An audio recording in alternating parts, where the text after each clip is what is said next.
Di ba kahapon, nagpunta si Senator Alan Peter Cayetano sa Korte Suprema. Humihingi siya ng tulong sa Korte Suprema na ideklara daw na siya daw ang Senate President. Oo. Status quo ante order, ibalik sa dating sitwasyon.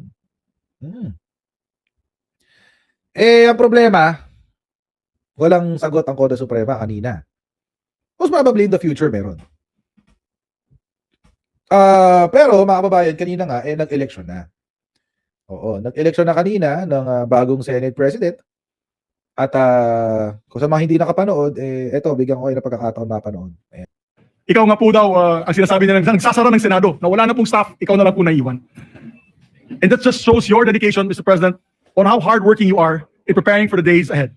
He has ably led some of our most demanding and time-consuming and consequential committees, namely the Committee on Energy, the Committee on Economic Affairs, the Committee on Basic Education, and most notably, the Committee on Finance. As Finance Chair, he had navigated the very challenging period in the wake of flood control scams coming into light. But he led the Finance Committee with great resolve, spearheading unprecedented initiatives to ensure accountability and transparency in the national budget. I believe that this last budget, my dear colleagues, was one of the most transparent in recent history. As a matter of fact, whatever projects that we wanted to insert or amend into the budget, we had to come up with voluminous requirements and documents coming from the agencies themselves and the receiving bodies like the LGUs. And that was the request, not just the request, it was the demand of then Finance Chair Wing Gatchalian. He's the leader that the Senate needs in this time of division and disarray, and he has done this before. I know he'll be able to rise above the fray and lead us back to our principal function, which is to attend to the work of legislation. I have every confidence that the Senate President will be able to set the institution back on the right path, guided by the highest standards of service, integrity, and morality. To my colleagues, I plead, let us elect Senate President Gatchalian and let us get back to our work in this hallowed institution. Maraming salamat po, Mr. President. And maybe we don't need to put it to a vote, Mr. President. Maybe we can do it by acclamation, Mr. President. Ayes and ayes would be fine. I so move, Mr. President. So, And then move to close. There are no other nominees for Senate President. I move to close the hearing. any objection? Hearing none, the nominations are closed. Therefore, Mr. President, Therefore- we congratulate. As you said, to vote Ayes and will, as acclamation. All those in favor of Senator Sherwin Gatchalian as Senate President of the Republic of the Philippines. May say aye. kontra pa ba? Aye. All those against say nay. The ayes have it. Walang Senator tao Sherwin Gatchalian is declared Senate President of the Republic of the Philippines. Maybe ask Senator Gatchalian to, before that, Senator Francis Wala Pangilinan. talaga Just for kukontra. the record, Absent that the sila vote, lahat. having a quorum is unanimous, Mr. President, for the record. Thank you. We place that on record. Maybe ask Senator Sherwin Gatchalian to ascend to the rostrum to take his oath as Senate President.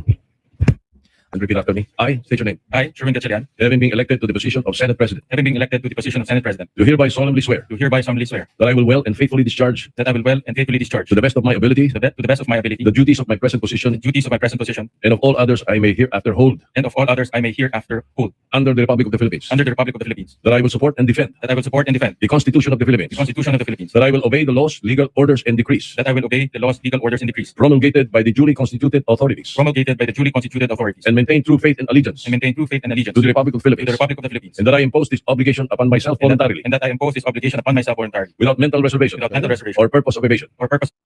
Ayan, okay na yan. At least alam na natin na siya na ang ASP.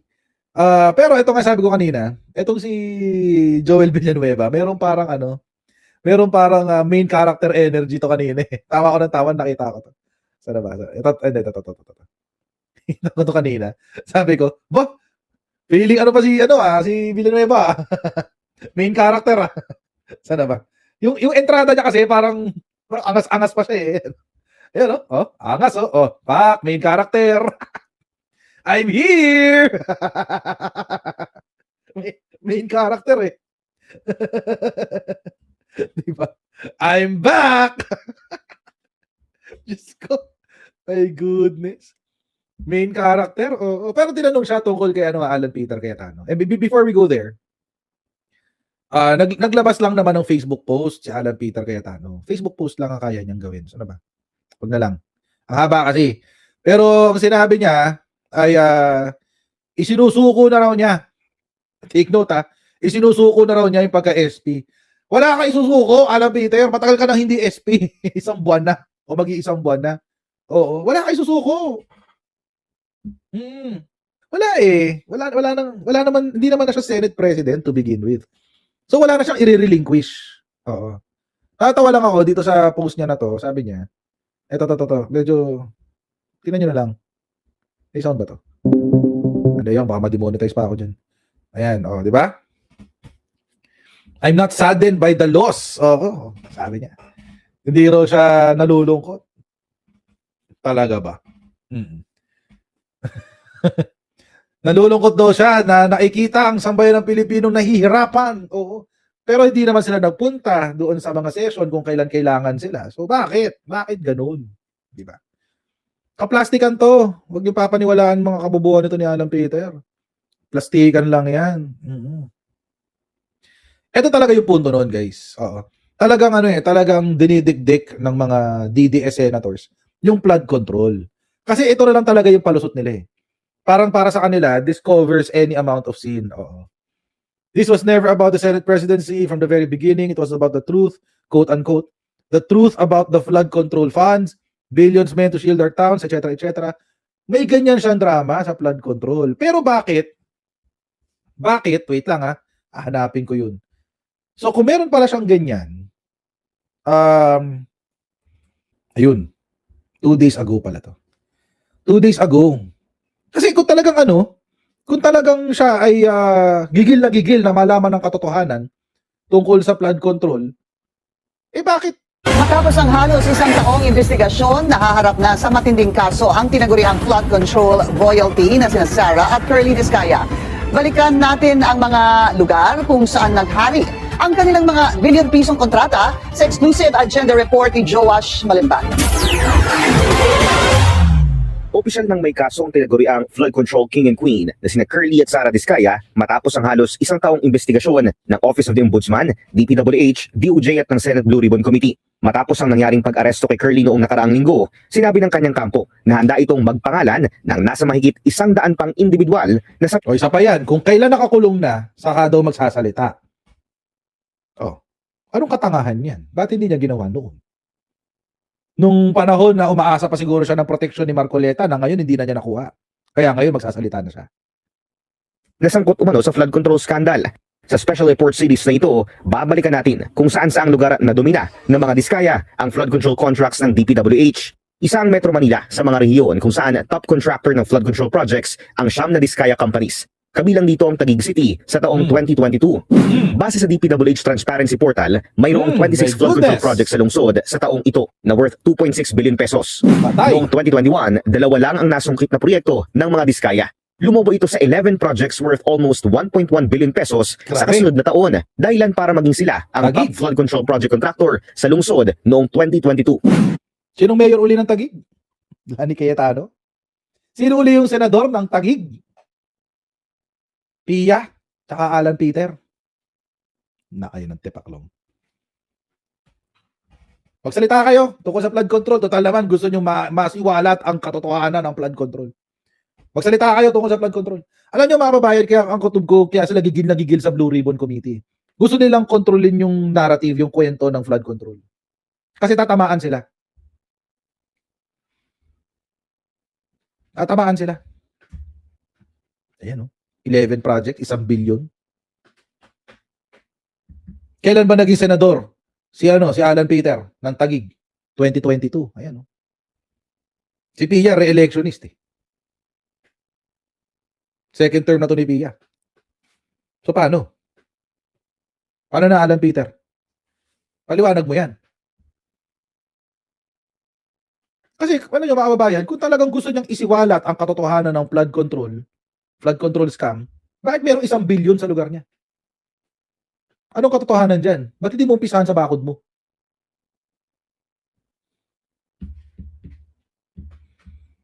Naging sila ang top flood control project contractor sa lungsod noong 2022.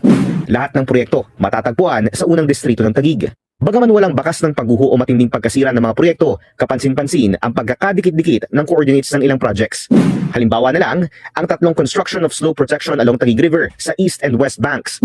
Na bagaman halos iisa ang nakalagay na coordinates, aabot sa halos 300 milyong piso ang halaga. Grabe. Napuntahan din namin ang kadugtungpan ng mga proyektong ito na nasa magkatabing lokasyon din. Tabi-tabi. Bagaman hindi aabot sa 300 metro ang haba, nasa halos 200 million pesos ang halaga. Ayon sa isang mataas na DPWH official na nakausap ng BNC, hindi aktwal na basihan ng presyo ng isang flood control project ang haba nito. Pero, questionable umano pag nasa halos magkakadikit na coordinates matatagpuan ng multiple projects. Sa huling affidavit na inilahad ng Discaya couple sa Blue Ribbon Committee hearing noong nakaraang taon, hindi kasama ang Taguig officials sa mga binanggit nito. Sinubukan din namin kunan ng komento ang kanilang abogado, kaugnay ng ulat pero tumanggi itong magbigay ng pahayag. Ayon sa DPWH website, February to March 2022 ang contract effectivity dates ng 11 Diskaya flood control projects. Sa mga panahong ito, nakaupo bilang DPWH Acting Secretary si Roger Mercado, Metro Manila 1st District Engineer si Medel Chua, Congressman si Senator Alan Peter Cayetano. Ano sinasabi nila? Congress daw, sa Congress daw, sa Congress nangyari, sa Congress nangyari, 'di ba? 'Di ba? Sa Congress daw nangyari ang nakawan sa flood control scam. Ano si Alan Peter Cayetano? Ito yung iniintay ko eh. Ito yung iniintay ko eh. Oo. Ano daw si Alan Peter Cayetano? Siya yung congressman ng Taguig. Nung nangyari 1 billion na yan. Nagpaliwanag ka. Tell us the truth. Wag mo kaming i-lord-lord. Wag mo kaming i-lord-lord. Alan Peter Cayetano, magpaliwanag ka. Bakit nung congressman ka, ikaw ay tumabo ng 1 bilyong pisong halaga ng flood control projects. Actually, hindi pa nga dyan natatapos. Nagbababala, meron pang babala ang isang abogado, si Howard Calleja, kay Senator Win Gatchalian. Oo. Ito yung babala niya. Natin via Zoom, suki na ho dito sa DZMN Teleradio. Ayan. May isang law professor at isang sabi nga natin talagang veterano litigation lawyer. Vatican. Oo, Oo. convener siya ng isang bayan coalition. Walang iba kundi si Attorney Howard Calleja. Attorney, good morning. Good morning, Good Panyero. morning sa inyo, Danny at Doris. Good morning din sa mga tagapakinig. At kulang mo sinabi sa iyong intro, hindi mo sinabi magandang lalaki din tayo. Yun. Mamaya na po yun. Huwag tayo magsinungaling, Howard Medyo kailangan Calleja. relevant tayo eh. Tama. Mamaya na po yung magandang lalaki at generous. Yun. Mamaya na. Sige, go, Danny. Attorney, so ngayon sabi nila dapat ito raw yung mga time na magkakain ka uli ng popcorn. So expected natin na itong di ba, special session. Very possible na no with the post ni si Senator Cayetano na mukhang tanggap na niya na siya ay wala na diyan sa bilang Senate President. So ano yung mga expectation niyo, Attorney? Well, siguro, sabi nga ni Senator Lacson, they are ready for whatever eventuality. Tingnan na po natin, we hope na yung pagkaka-declare ni Senator Alan, I think last night or this morning, nung nabasa ko. This morning po. This morning, sana totoo na tinatanggap na niya, pero dapat June 3 pa niya tinanggap yun. June 3 siya tinanggal sa all seats vacant. Correct. Pero be that as it may, sana nga kung totoo yung kanyang sinabi, then it would be a peaceful session, peaceful transition this morning. No? Pero tignan natin kasi nag-file pa rin sila ng kaso sa Supreme Court. So, Yun na nga.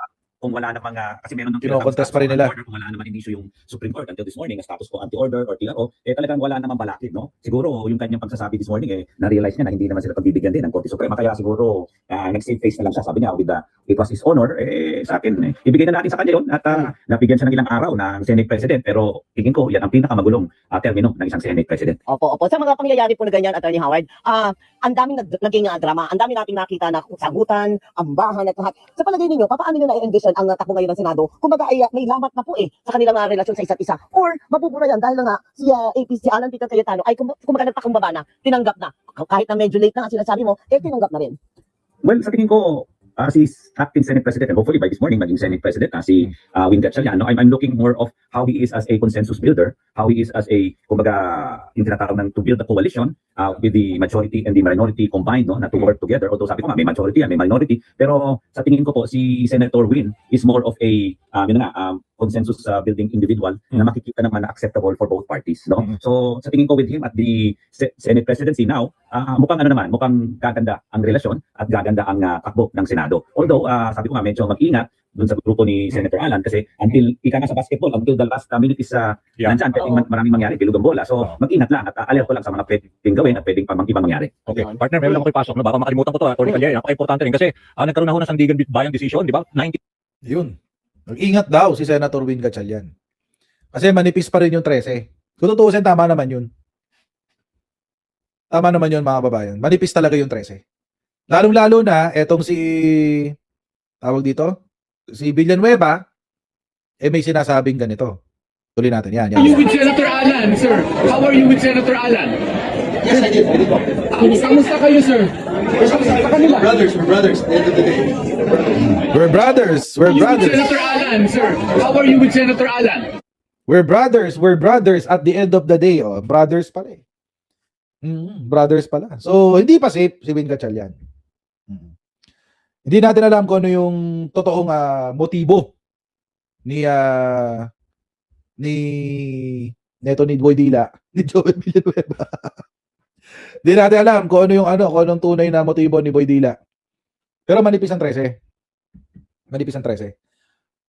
Ang advantage lang ngayon sa poder nila Win Gatchalian, nila Tito Soto, ang advantage nila ngayon, yung may kaso sa kanila, sa poder nila, 2 lang. yung posibleng magkakaso sa poder nila, dalawa lang. Si Joel at saka si Cheese.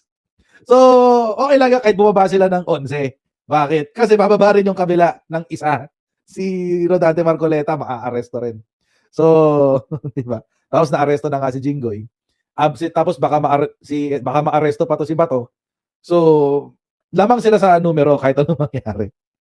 Ang problema lang, mga kababayan, paano ang quorum? Paano ang quorum? So, yun ang magiging malaking challenge. Kaya kailangan din magdesisyon ng Korte Suprema. How do we interpret yung ibig sabihin ng all members? And we should qualify what members mean. 'Di ba? Kasi kung 11 na lang kayo diyan, tapos nag-boycott yung 7, wala nang magagawa ang Senado. 'Di ba? Wala nang magagawa ang Senado kasi ilan lang kayo? 11 lang kayo. Paano na? 'Di ba? So, I think the Supreme Court still needs to settle the controversy or the issue of what does a member mean? What does membership entail? Yung boto lang ba ng sambayan ng Pilipino? Nandiyan din, isasama pa rin ba natin o gagawin ba nating mas solid yung doktrina ng Abilino versus Cuenco? Na kapag beyond the coercive power of the Senate, hindi na siya member. Therefore, we can adjust the quorum requirement. Same is true sa impeachment. Kasi kapag 7-11 na lang sila, di ba? Paano pag na-aresto pa yung iba? Paano pag bumaba na kayo sa 16? Paano pag 15 na lang ang senador? Ano na magiging threshold? 2/3 of all members pa rin ba? 16 pa rin? 16, does membership means election lang? Period. So we don't know. We don't know yet. I think kailangan pa nilang isettle yung controversy na yun. Kasi ngayon lang nangyari kasi yung ganito, na karamihan ng mga senador natin ay nagwalang hiya at nakukulong. Diba? So, tingnan natin.